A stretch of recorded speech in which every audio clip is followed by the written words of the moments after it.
So, what was that experience like for you just now, watching it? What came flooding back?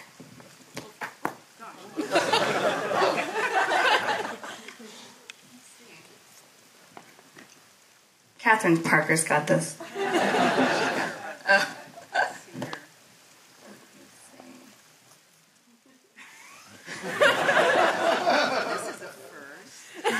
It just kind of fell right off. Yeah.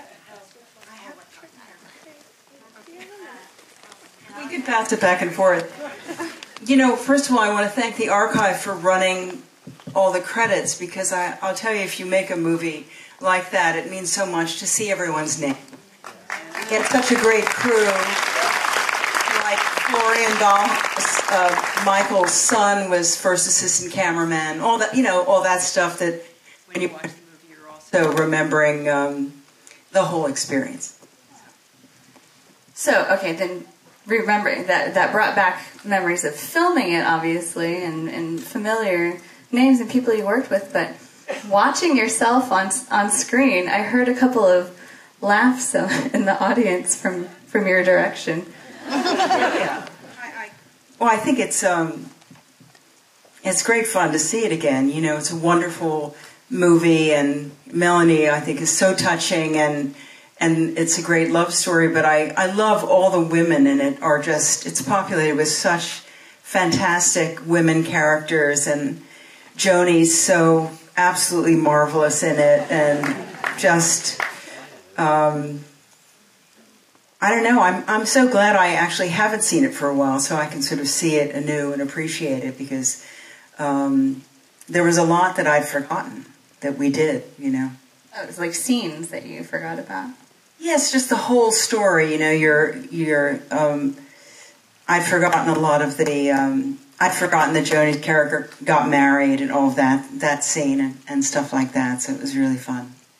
But watching yourself, and this is such a delicious character in your filmography. I mean, one of your iconic sort of characters that is also in a rare comedy for you.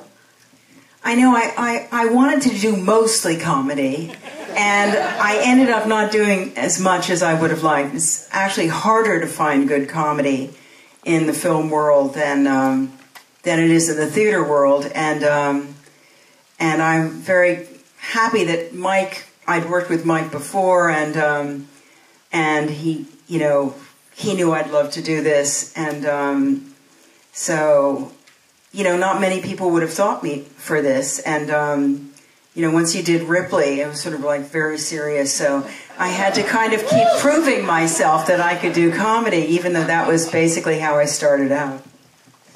So, what were those first conversations like with Mike Nichols? How did he describe this character to you, for example? It's interesting. Haircut. We actually based Catherine on a woman we both knew, whose name won't be mentioned, and she's actually a very impressive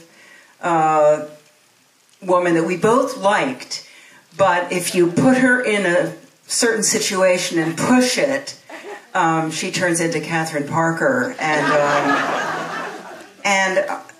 it's actually a kind of very interesting villain character, because I think that she doesn't have enough, and probably will never have enough self-awareness to ever say that what really happened. I think probably she will, you know, manage to spin that into her secretary. And believe me, I've had a lot of women come up to me at airports and stuff and say, "She took your clothes, she took your man." So,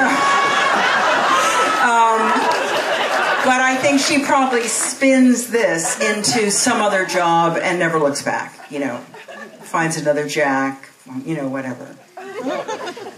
Do people still come up to you and talk about Working Girl? Well, not so much anymore, but I think actually for working women, this movie was important and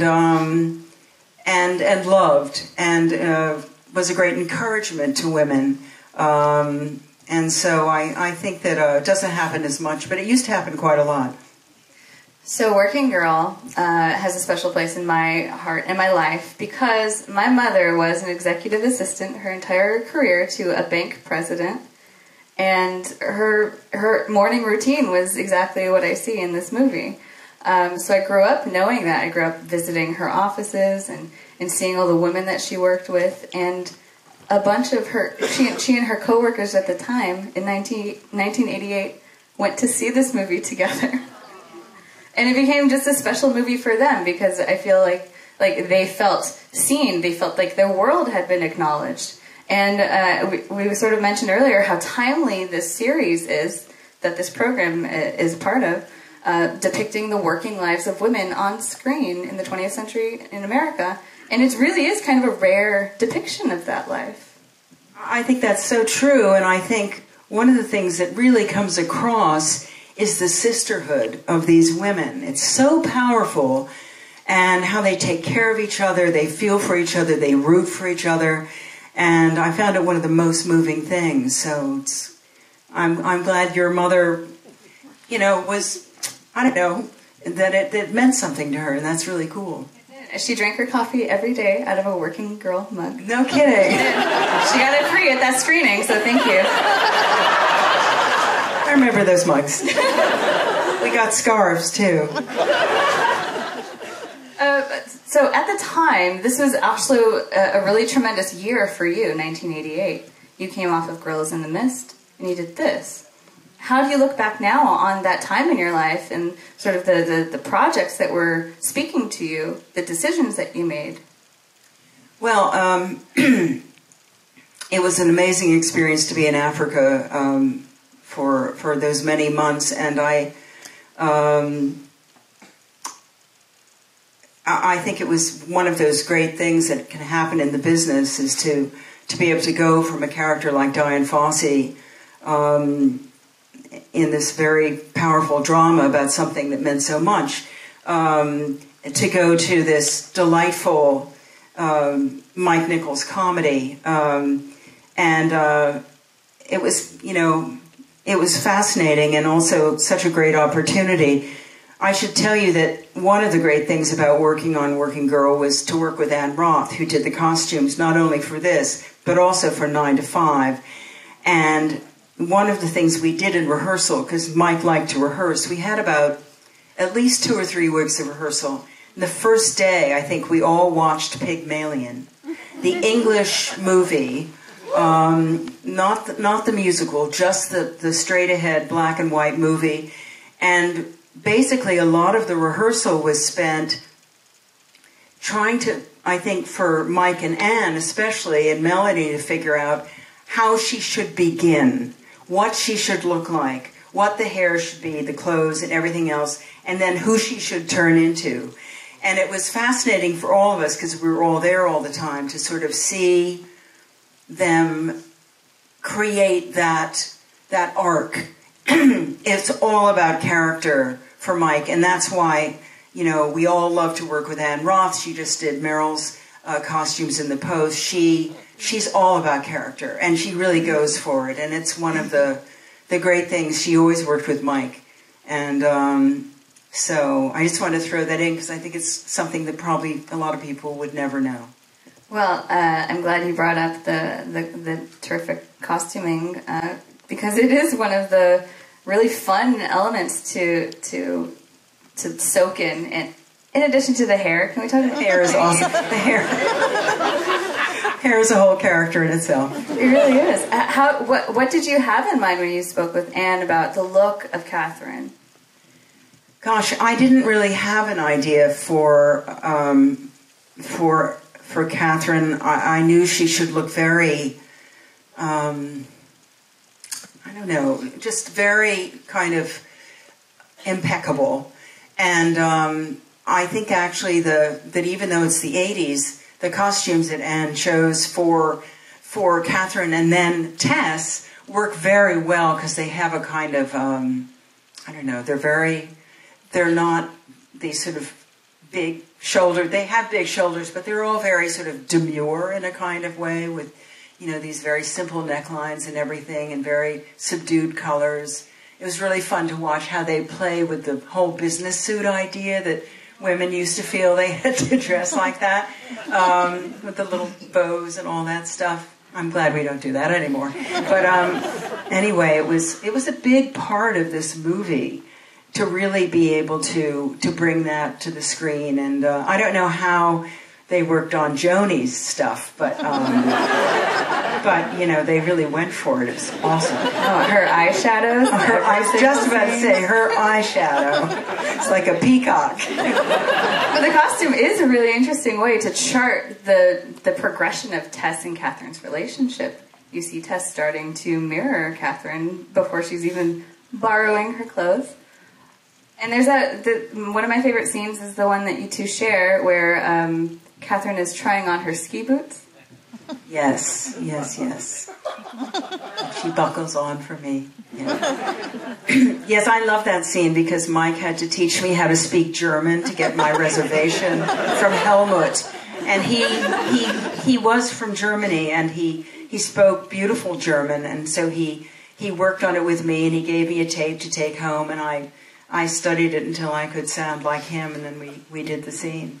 It's all these little delicious touches, and Kevin's script was wonderful, but what I feel that Mike did during rehearsal was just keep pushing it to find these details, and keep enriching it so that it was even more clear and even more delicious, kind of. And a lot of directors now aren't given the money to rehearse. A lot of actors, I think, don't know perhaps how much you can kind of develop the whole world of the film in rehearsal with your fellow actors. And I think it's so funny that the studios think they're saving money by having you not rehearse, because, in fact, everyone gets on the same page. And that's a very healthy place to be. Well, and I wonder how much then, or how you would describe the rehearsal process with Melanie, because there's so many very, very subtle gradations in the power dynamics in your scenes together that, unless you're paying very close attention, like I'm sure everybody in here was, you may not pick up on everything. There's so much going on, even in these microaggressions going back and forth between these two women. Yeah, I'm not sure we talked about all the beats and everything, but I remember that Mike, he's such a devil, he had me read, I'm trying to remember what it was, some of the things that Tess had to say where she wanted to sound like Catherine. Mike had me read aloud in rehearsal, and then Melanie had to sort of mimic me. And sort of a strange moment, frankly. Made me a little uncomfortable.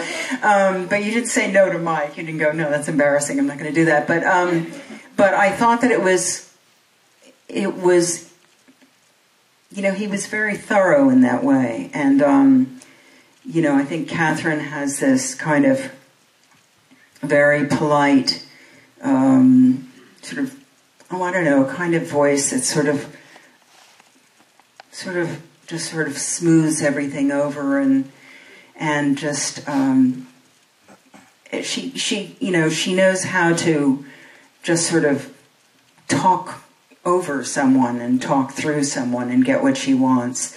I thought the dialogue I got to say, in all our scenes actually, I thought they were really touching because there was an element of the sisterhood, and I think that women do naturally like to mentor each other. And then somehow, when it really came down to it, that ended and something else began. And one of the reasons I wanted to see it again was actually to see, would what Catherine did still really stand out as an evil thing? Because nowadays, I feel like our ethics are even more strained than they were in 1988, and I'm happy to see that she was just as awful now as we meant her to be. It is really interesting to watch a scene where she has to finesse this guy's hand off of her, And it's sort of tragic that is a way that she has had to learn to navigate her world. Yeah, it was interesting to see both of them have to fight off creatures, and the person pawing me was actually a good friend of my husband's, Zach Grenier, who's a wonderful actor. And it was when he turned around, I went, "Oh, it's Zach." But then the scene with Kevin Spacey, and of course nothing seems to have changed. And I think that's really shocking that women have just been kind of putting up with this for such a long time. And from the man's point of view, it's just, no offense, but it's sort of such a different perspective. It's sort of. I think that was really quite a revelation tonight.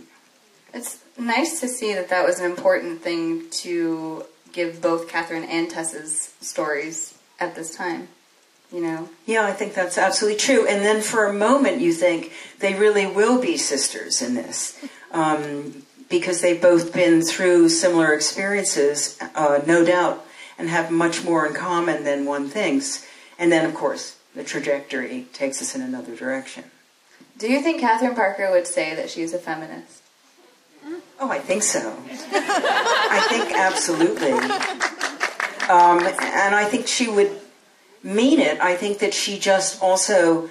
I actually spent a lot of time in merger and acquisition departments getting ready for this. It is that kind of world. People might forget, but it was very dog eat dog. And... she would have done it to a man, too. It was just sort of like, I'm going to make this happen. And, of course, it's much, much worse that it's her, this woman, she seems to want to mentor and invites into a sort of sisterhood. But again, I feel like Catherine kind of means it when she says it, and then she forgets immediately. Because of the wonderful theme of this programming, I wanted to ask you some questions about work life as well. Like, what was your, conception of what was possible when you were growing up as a woman looking towards potential careers? Well, I kind of wanted to be a journalist. Since you're late, you can still do it. Well, we kind of go in and tell stories in the same way. We try to put people into that experience. But my mother had been an actress, an English actress. And one of the reasons she had left the business, besides the fact that she got married, was that she was very pretty and really chased around a lot. She was an English actress who came and was signed by Warner Brothers, and I guess Mr. Warner was quite infamous for chasing women around the couch, and I think it really disgusted her. And she didn't have very fond memories of the film business at all. She'd been a serious theater actress and played at the West End and done rep and everything. I never frankly thought I could be an actor because I was terribly shy. And so I never had the courage to say, oh, I want to be an actor until I was like 23. And so I don't know. I kind of felt, I believed, I had such a good education, which I knew was a huge gift. And I knew that with the education, in time, that I would be able to,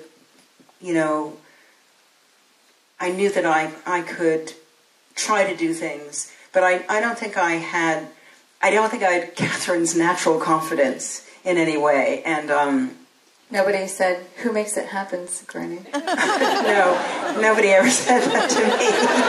Or probably, my art teacher did or something like that, and I didn't listen to her. But no, I was a very late bloomer, and I think a lot of actors are, actually. So, I don't know, what about you? What did you feel? I mean, especially because of your mother's experience, and and I don't know what her experience was. She probably had a male boss. Actually, she had a woman boss. Female boss, a female executive in a bank in the 80s, which is pretty rare. And I actually spoke to her recently about it.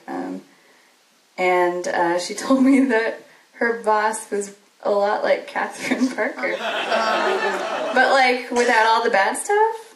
Like all the bad stuff. But in temperament, certainly. And so like from my mom's point of view, that's just was part of the personality that woman naturally possessed and which helped her get to where she was. So I thought that was kind of interesting. I never intended on being where I am either, so surprise. It's kind of nice though to realize that you are in a position to show other women and other like generations of women that they can aspire to all these different things. Not only being a working woman in Hollywood, but playing such cool, strong roles and so different.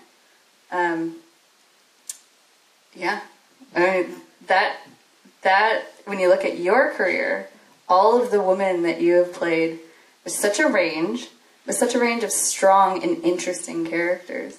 Oh, thank you. Was it? Did it feel like it took doing to find those characters? I think I was very lucky because I was so tall that a lot of conventional directors didn't think of hiring me, so it took a rather odd, mad director like a Peter Weir or someone, or Ridley or whatever, to think of me for things, because I wasn't going to play the girlfriend for a lot of these producers. I was 6 feet tall in shoes, and I was, you know, at that point they were still looking for quite petite women to be girlfriends. I was encouraged by the fact that Vanessa Redgrave had a career, and so did Ingrid Bergman.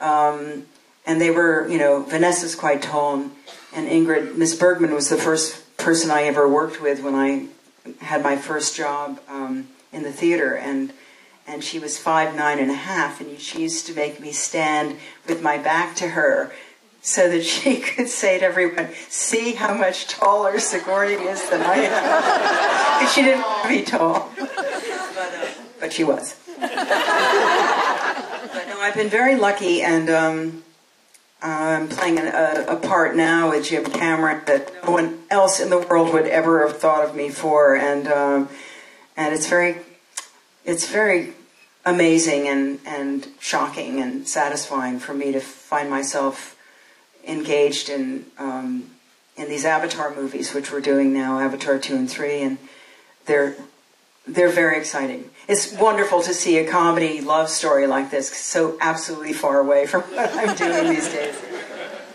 Wait, so Avatar 2 and 3 isn't the same storyline as Working Girl? Let's see.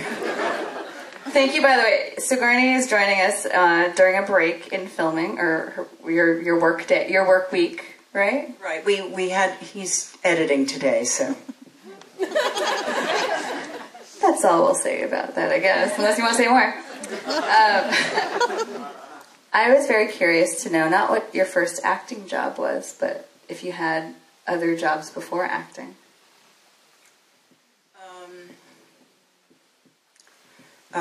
Yes. I was an assistant for a film company. I wasn't a true assistant. I was a temporary assistant sent out to, like, take James Earl Jones to the airport and, like, read material for Gloria Steinem, write it up and hand it to her and things like that. I mean, so I was... And then I was a model for a... Oh, I think we have a replacement microphone.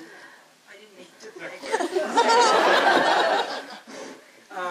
Hello? Sorry, did you say you read material for Gloria Steinem as a job? I did.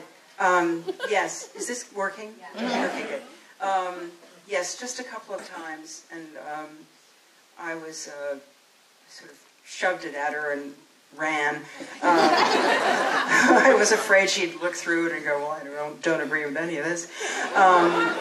So, I mean, I had bits and pieces jobs. I was a model for a summer, which I really didn't like. I felt it put you in a very vulnerable position as a woman. I didn't even like the way other women spoke to you.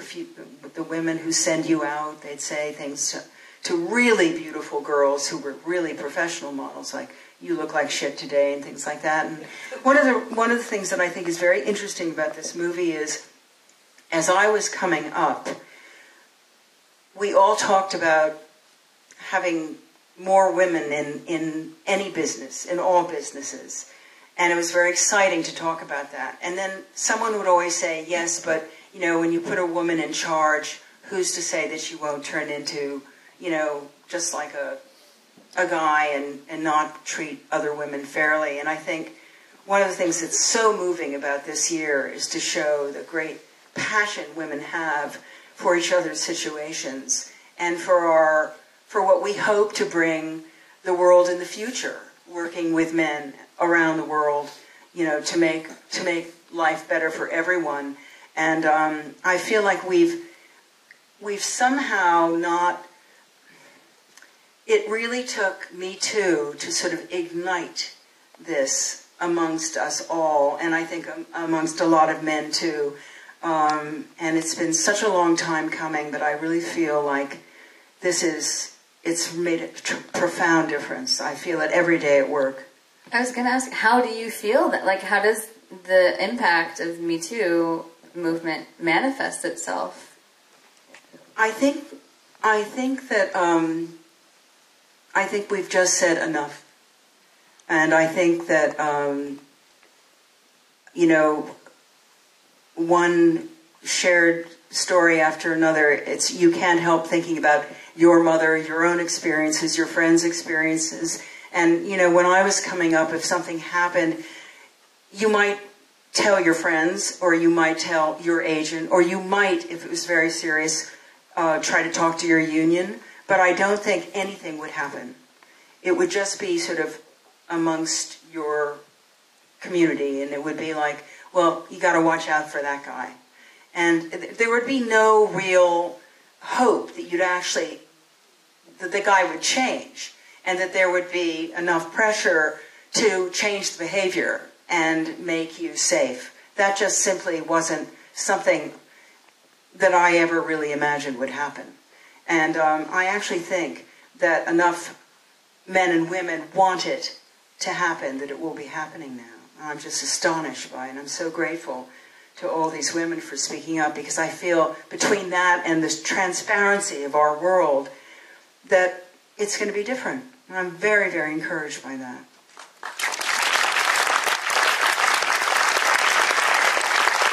I wanted to let you all know that we will be taking audience questions. So if you have a question, just raise your hand, and we'll probably start that soon. We'll have 2 runners with microphones coming around.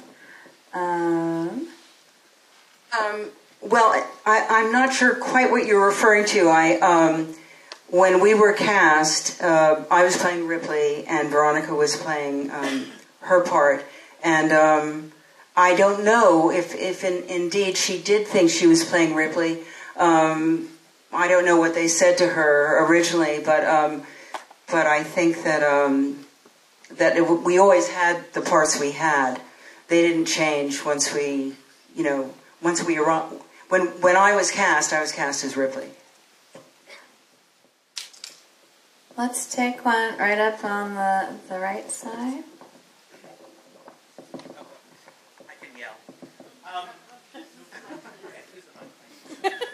Don't yell at Miss Sigourney. No, How dare you? I'm used to it. I wanted to know how much sympathy you had for Catherine, because I don't think she was just a villain. Like you said, she was hustling just like everybody else. I just respect the choice she made, but I still respect her as a character. So when she was humiliated at the end, you still stood your ground and said, I refuse to be spoken to that way. I was just curious to know what you and Mike Nichols discussed about her demise. What would that look like? Well, it's very interesting you should ask that, because she had a lot of confidence, Catherine, and it really wasn't until the day we did that scene. And in the middle of the scene, I thought, oh, Mike is going to make me lose. And I mean, it was sort of a Catherine thought. I think that Catherine really, as Catherine, I really thought that I'd be able to pull something out of my hat and make it all right. And so somehow in the middle of the scene, I'm going, oh, I'm going to have to lose now. And it was really a wild feeling because I think there's something about Catherine, I don't know, her background or something. Again, I based her on a real person, a person I liked. And yet, Catherine had this really scary side, but you can't really play a character without believing in them. And that's what I meant when I said, I think Catherine means it when she says, we're together and all that stuff. It's just that, she's in that world and she's going to try to take that idea. And with someone maybe less smart than Tess, she might have been able to sort of palaver her way into it and go, and I've done the Trask thing, and guess what? You get to have this purse, or I don't know. But, whatever it is, I think she was skillful. But I did have sympathy for her. And I did find it very entertaining when the women would come up to me and say, she took your man, and she took your clothes. I got a big kick out of that. Because it's true, she did take my clothes. Enough about the man, but she did wear my clothes. But that's why I thought Mike and Anne were so clever, because they wove in all these little personal details that made it very specific and very human. Like right in the aisle, with the red cap on, please. You had mentioned that you almost became a journalist or were interested in it. Would you ever think about playing a really famous journalist? Are you offering me a job? Always wanted to play a journalist. And we'll talk later. We have a question, right? And then over here. Actress, and she had to deal with lecherous behavior from men. And what was her reaction to you becoming an actress? Was she supportive of it, or was she trying to discourage you? Well, that's a good question, and I'm not sure I know the answer. I think they weren't. I think my mother was probably not very optimistic that I would make it. I hope I'm not wronging her by saying that, but I think that I think my father was always saying, you can do it, you can do it. My mother was very English, and I think she was always astonished by my success. Because I was so shy and kind of lame for a long time. And I was 6 feet tall when I was 11, so I was really like a kind of, and I think my mother was this beautiful woman, I think she was just sort of like, oh, surprised. I think she was surprised. She was supportive, I think, but I think she was always, the main color I would get from her is shock, that I had this consistent, successful career. And I never really had a chance to talk to her about her career. She was very private. And it was just one of those things that maybe it was too painful for her to talk about the old days and the plays she'd been in and things like that, because she had given it up. In those days, women gave up their careers. My father was a very successful television producer, and she traveled with him. He worked all over the world, and she went with him. And that was just the way things were. And I think she once said to me that she'd been born too early to really take advantage of women's lib, and I think that she would have been quite a force to be reckoned with if her situation had been different. What did observing your father's career in television teach you growing up? Well, he was quite a successful and prolific Yes. television producer. Well, my father created the Today Show and the Tonight Show, and he created the talk show, the magazine format. He created a lot of ideas, and he was such a lovely guy, and I actually think my father's been a huge influence on me.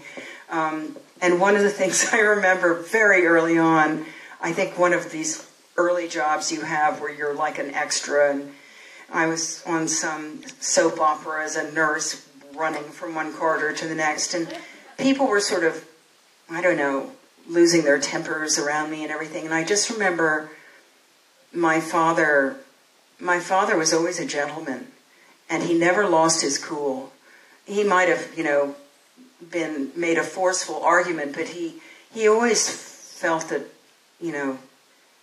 it's not worth it to like lose your mind over something. And so I always have remembered that frankly, the experience you have working with other people is more important in the end than the product. It's great to make a great movie or do a great play, but what's really important is the experience you have with other people. And I think my father loved people and frankly was loved by everyone who worked with him. And that spirit of his is something that really has meant a great deal to me. If we have a question down here in the 1, 2, 3, 4th row, please. Thank you so much for being here. I was just wondering if you could talk at all about your character building process. All of your characters are so rich and unique. And also, if you could tell us what sort of projects are really exciting you right now. I feel the actor's character building process never ends. It's almost like each character teaches you how to build it. And I think one of the things I've realized, I think I'm a better actor now than I was 30 years ago. I think that it took me a long time to get rid of my drama school education, which taught me to think a lot about each thing, and I've come to trust my instincts much, much more, which are, I think, the most precious thing an actor can have. And I'm very grateful that my career has lasted long enough so that I can experience this incredible change in the way I work. And so I don't know. It's almost like I know I've heard some actors talk about packing a suitcase. I think you just keep thinking and dreaming about the character, and you keep putting things in sort of almost in your stomach until the day comes when you get to play the scenes, and then you sort of let all that out without quite knowing what's going to come out. And I think that's sort of what we owe our characters, because you shouldn't be able to define them too minutely. There's always going to be more than you'll ever get to explore, or and you don't want to demonstrate them. You want to be them, How would you say that Ellen Ripley is still building herself within you? In what ways? Well, Ellen Ripley, my goodness. What's going on with Ellen Ripley? Well, Neil Blomkamp and I were, he wrote a wonderful script for a sequel to Aliens, which Jim Cameron read and was very excited about. And then, I don't know, we both had other things to do, and I think that's probably the end of it. But I'm so lucky that I got to come back to such an extraordinary, sort of sane, solid character 4 times. And one of the things I was most grateful for is that she sort of, even though, yes, she was a strong woman, she's also, to me, it's sort of beyond, it never felt to me like, she was a strong person, and she was a strong character, and it was what made her, I really feel so lucky that I got to play that kind of role, because I think it's still very rare for a woman to get a kind of great character to play. And she was just written, I think Walter and David wrote her just like a man. Even today I see movies with wonderful actors in them, actresses, and they'll always have a scene where the woman goes into the bathroom and sort of cries and stuff like that. And I just hate all that, because I don't think women do that. I mean, if you're going to cry, you kind of cry in the moment. You don't go in and have a special scene where you show people how vulnerable you are. You just think it's nonsense. So, I appreciate that I got that character to play. You know what I do as a woman? I'm sure all you women out there do this. We show off on the basketball court by just tossing it nonchalantly without The gods no look. were with me that day. That was the 4th take, and I still can't believe I did that. Probably the greatest thing I've ever done. Thank you for reminding me. Oh, you are so very welcome. It's my honor to remind everybody of that moment. Right over here on the side in the blue. Yes. Oh no, sorry. Well, sorry. Oh, okay. I was wondering if there was ever a piece of advice that someone gave you, like early on in your career, that stuck with you or made an impact. I'm sure there was.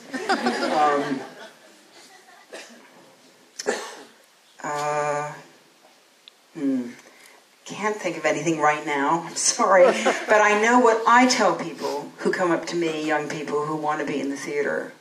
Who want to have a career as an actor. And I always say, get the best education you can, because as an actor you have to do, so much thinking and so much research and so much imagining what it's like to be in another world or in another time or in another situation. We're in a situation now in Avatar where, of course, we have to imagine everything. We have to imagine who we are. We have to imagine the world we're in. And it's just extraordinary to me that actors can do that. That we can fill in all these ideas from out of ourselves. And I just think education is the key to turning on that imagination more than anything. So I just tell people to get a good education and not, sometimes you meet kids who want to leave school and get a job right away at 16. They're not interested in school, and I think that's a big mistake. You really have to learn how to communicate. And you have to have the confidence that comes with, I think, just a couple more years of school. Or a film or a role in which you really felt your power as a woman working in Hollywood. Was there a movie or a success that changed things for you, that changed what you were able to ask for and to do? Still working on asking for, but I remember when Ghostbusters came out, and everyone in the world saw that movie, and I love the movie too. I realized that that my life changed after Ghostbusters, because first of all, you were very well known to people on the street, but also to be in a movie that's loved that much. I don't know if it gave you power. I don't know about power. I don't know that I think about my career in those terms. I always want my agent to have power. I don't really know if I have power, but what I have is I'm interested in what I do, and I'm always questing for the next thing. Galaxy questing? Thank you. Thank you. Set you up for that.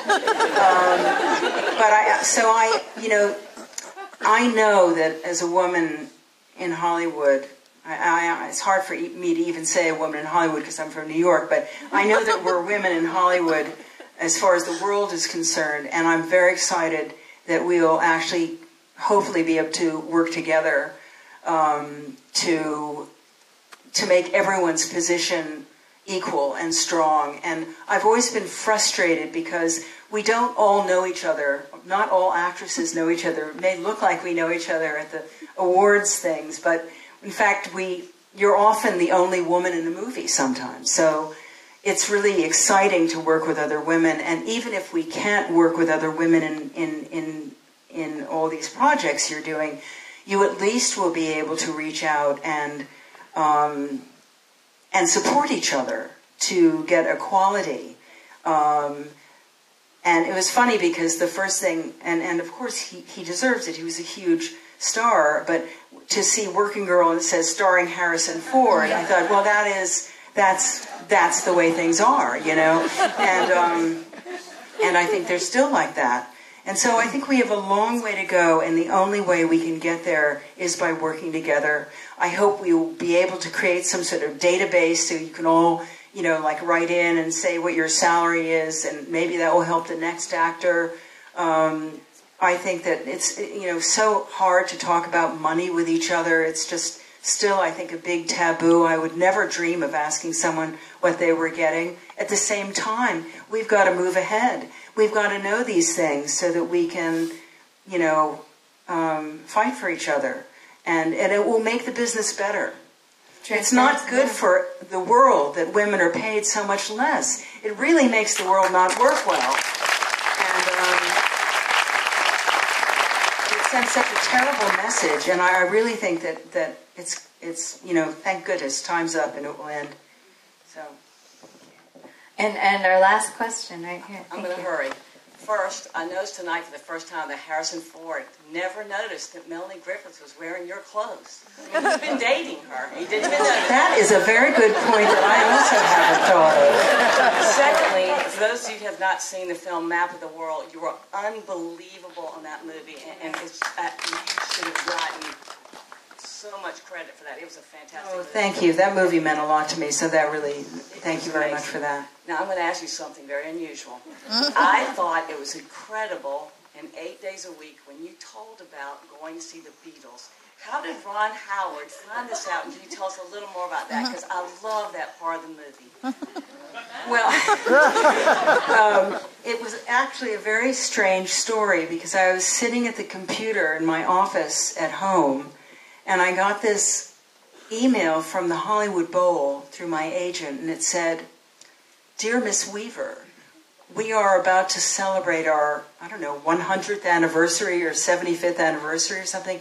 We've been going through all our archives, and we've come across this piece of film from the Beatles concert at the Hollywood Bowl in 1962, and we think this is you." And they sent me this clip. Oh my God. Now, I mean, you guys know the Hollywood Bowl, and there were gazillions of us there, all the same age, all screaming.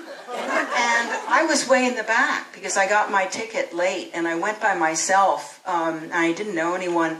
I cannot believe that they would have archives of all of us, and there it was. And I don't know how Ron Howard heard about it, but somehow he did. So if any of you have gone to the Hollywood Bowl in your lifetime, they have a record of you there too. Bless the archives. Bless the UCLA Film and Television Archive. Thank you for having us. Again, come back for this amazing program. I will be here for Don't Tell Mom the Babysitter's Dead. I think we should all go watch the Grunion Run afterwards. Thank you so much for coming to join us. Such a pleasure. Thank you for having me. So good to talk to you.